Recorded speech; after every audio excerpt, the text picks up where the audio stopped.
The power of love, the love of Christ. The love of Christ is the affection that is still shown in the midst of rift, grudge, backbiting, yelling.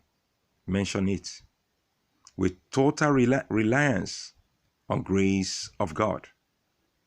Number one, love is power. Love is magnetic.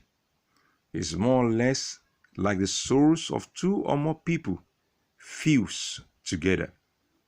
1 Samuel 24 says, Then said Jonathan unto David, Whatsoever thy soul desireth, I will even do it for thee.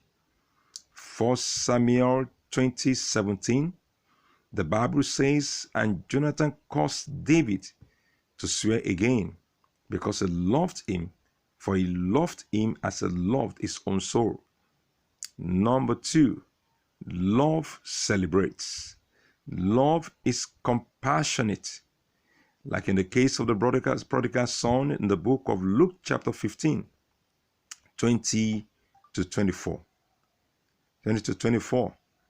And he arose and came to his father. But when he was yet a great way off, his father saw him and had compassion, and ran and fell on his neck and kissed him. And the son said unto him, Father, I have sinned against heaven and in thy sight, and am not more worthy to be called thy son.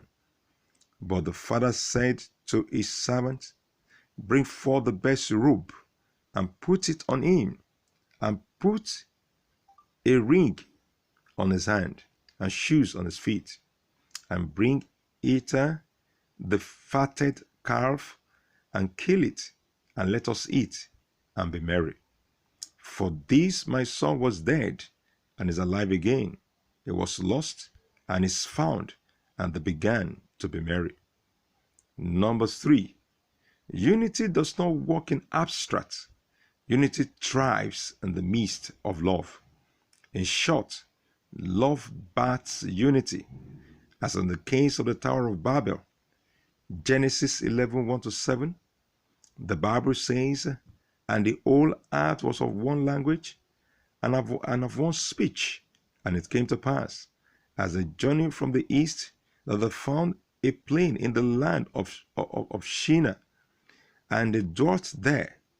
And they said one to another, Go to, let us make brick, and burn them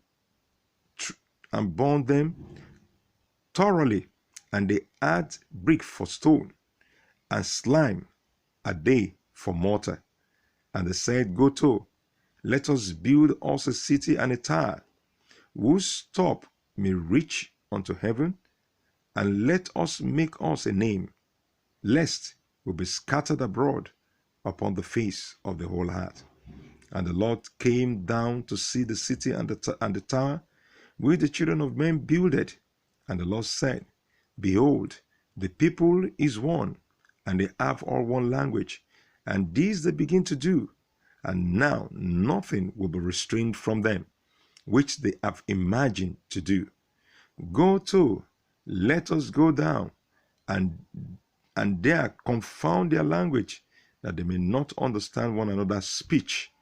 Where there is love, it will be very, very difficult for God not to bless such an assembly on a daily basis.